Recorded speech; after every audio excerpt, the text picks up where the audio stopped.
রব্বুল আলামিন মায়ের অন্তরটা এমন নরম করেছে যে সন্তানের কিছু হলে অস্থির হয়ে যায়। শুধু মা নয়, বাবাও একই অবস্থা। সেজন্য মৌলা হাসান এবং মৌলা হুসাইন রাদিয়াল্লাহু তাআলা যখন অসুস্থ হয়ে গেলেন, মৌলা আলী এবং মা ফাতেমা তিনারা মান্নত করলেন যে আমার সন্তানরা যদি সুস্থ হয়ে যায় আমরা 3টা রোজা রাখবো। এখন 3টা রোজা রাখার মান্নত করেছে, এদিকে মৌলা হাসান এবং মৌলা হুসাইন সুস্থ হয়ে গিয়েছে। সুস্থ হয়ে যাওয়ার পরে তিনারা রোজা রাখতে শুরু করলেন। প্রথম দিন রোজা রাখলেন। মৌলা আলী বড় অভাবী সংসার, এক বেলা খেতে পেলে 2 বেলা খেতে পাই না, এই অবস্থাতে তিনারা যখন রোজা রাখলেন, সামান্য কিছু ইফতারি গড়ের মধ্যে এনেছে। 3 জন রোজা রেখেছে, মা ফাতেমা, মৌলা আলী, বিবি ফিদ্দা। তিনারা 3 রোজা রেখে ইফতারিগুলো সামনে নিয়ে বসে গেলেন।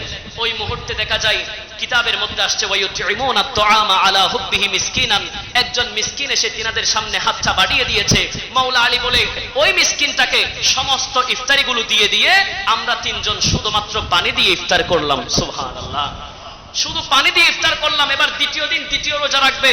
রোজা রাখার পরে একই টাইমে ইফতারিগুলো সামনে নিয়ে বসে গেলেন। ওই টাইমে একজন মিসকিন চলে এসেছে, একজন ইয়েতিম চলে এসেছে, হাতটা বাড়িয়ে দিতে দেরি। মৌলা আলী বলে আমি সবগুলো ইফতারি দিয়ে দিলাম। ওই দিনও পানি দিয়ে ইফতারি করলাম। তৃতীয় দিন ইফতারের সময় হয়েছে, ইফতারগুলো সামনে নিলাম। ইফতারিগুলো সামনে নিয়ে বসা অবস্থায় এই মুহূর্তে ইফতার করব, সারাটা দিন রোজা রেখেছি, এমন দুর্বল অবস্থায় তিনি যখন ইফতারিগুলো সামনে নিয়ে বসে আছেন, একজন জেল কারাবন্দী এসে হাতটা বাড়িয়ে দিয়েছে।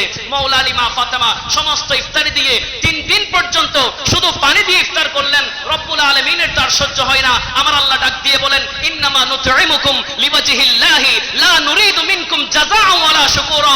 এই যে ব্যক্তিগুলো এই মানুষদেরকে ইফতারি করিয়েছে, ইয়েতিমকে, জেল কারাবন্দীকে, মিসকিনকে, দুনিয়ার কোনো স্বার্থের জন্য নয়, শুধুমাত্র আমি আল্লাহকে পাওয়ার জন্য, আমি আল্লাহর রাজামন্দি হাসিল করার জন্য, আমি আল্লাহর সন্তুষ্টির জন্য তারা ইয়েতিম, মিসকিন, জেল কারাবন্দীদেরকে খাওয়াইয়েছেন। সুবহান।